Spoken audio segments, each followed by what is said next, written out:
Bem, pessoal, terceiro vídeo, vamos falar ainda um pouco mais de astrente, né? Então, não sei se vocês se lembram, quando nós começamos o curso, dividimos as medidas executivas em coercitivas e subrogatórias, falando em execução direta e indireta.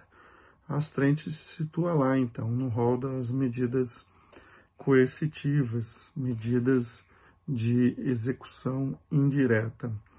É muito importante que vocês observem que ela está ligada, assim como as medidas executivas, né, a um princípio que rege toda a execução, que é o princípio da primazia da tutela específica.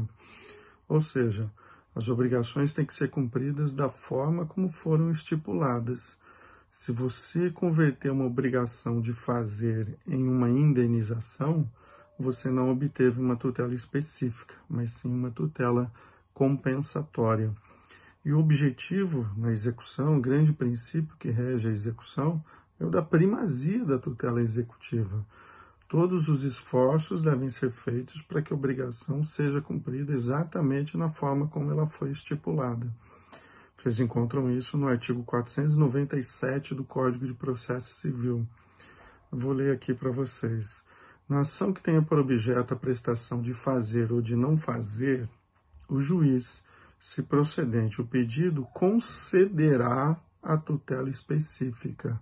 Olha o verbo no imperativo, concederá a tutela específica.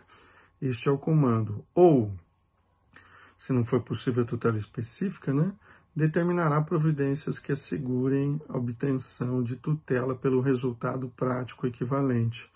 A tutela pelo equivalente não é uma tutela específica.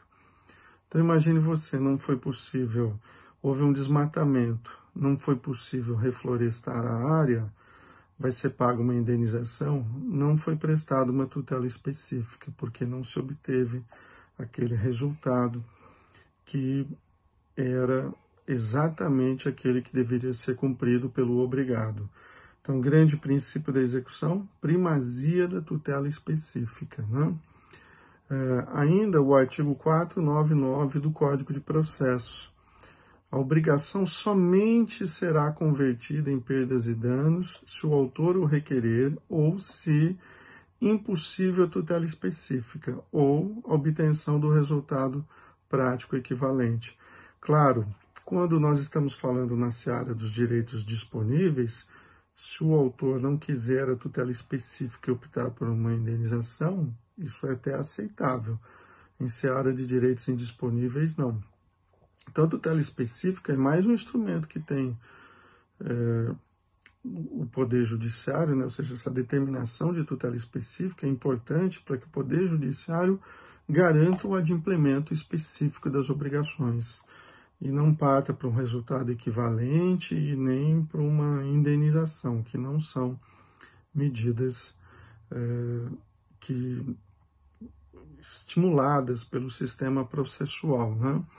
Isso é muito importante, então não se esqueçam deste caráter, né? Deste caráter fundamental da astrente como medida que é uma das mais utilizadas para a obtenção do resultado prático, que não seja equivalente, mas que seja aquele exatamente como foi determinada a obrigação, né? Esse é o ponto fundamental.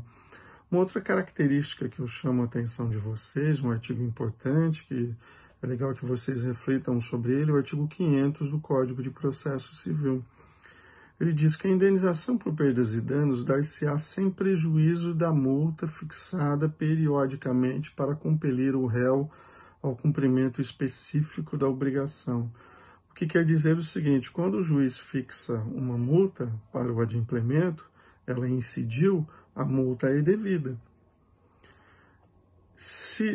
E ela é devida por um caráter processual. Se o atraso no adimplemento da obrigação causou um prejuízo, é possível a reparação deste dano, deste prejuízo, independentemente da multa.